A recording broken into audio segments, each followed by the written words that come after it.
Hey folks, Moose Peterson here. Talk to you about the 200 to 400 f4 VR lens. This is an amazing lens. This is one of the first ones coming in the country. Had to have it. Why? Because the incredible versatile range of 200 to 400 millimeters. This is one of my prime big game mammal lenses. Go to Kelby Training, watch my big game in Yellowstone. You'll see I'm using this lens a heck of a lot. Now, this is typical. This is a lens I use a lot handheld. I don't put it on a tripod a whole lot. I do use it for some landscape work, but it's truly one of my favorite lenses to hand hold. So the lens collar is brought to the top. So I have a clean surface on the bottom for proper hand holding. I do have the Really Right Stuff replacement foot on here. Instead of adding a plate to the one that comes from Nikon to get rid of the extra 4 ounces, I've got the solid one-piece foot. I do have the lens coat on here. That's because primarily I'm shooting a lot with this out the window of the vehicle, and I just don't want to get the lens all scratched up and marred from the window frame of the vehicle.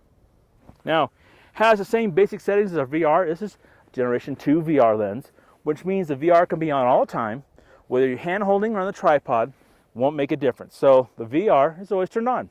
When it comes to the settings, okay, I'm still going to have the focus limiting set to full. I want the full range. The VR switch right here for turning on and off, it's turned on. And the VR mode is set to normal. Active is when both you and the subject are moving. If just the subject is moving, we'll put it to normal. Now it's f4. That gives you a pretty narrow band of depth of field, which is really, really important. Allows you to isolate the subject. The lens shade here, okay, is polycarbonate. It is not metal. It can take a shatter. When it gets really, really cold out, when you're like minus 20, minus 30, gotta be careful, okay? Good whack on a rock and it's gonna crack in a heartbeat. The last thing about this is it does have a drop-in filter, but you've noticed with the lens coat on here, I can't access it. I don't use that drop-in filter. There's a NC Nikon clear filter in there. You have to have a filter in that filter drawer. You can't have zero. You have to have a filter in there. It's part of the optical formula. And I have a clear one in there, so it has no effect on the final photograph. Now, when it comes to actually using this, and I'm sitting here shooting and I want to zoom, this is the way I personally do it. I tend to hold the zoom ring tight in my hand and I rotate the camera body rather than trying to rotate my fingers.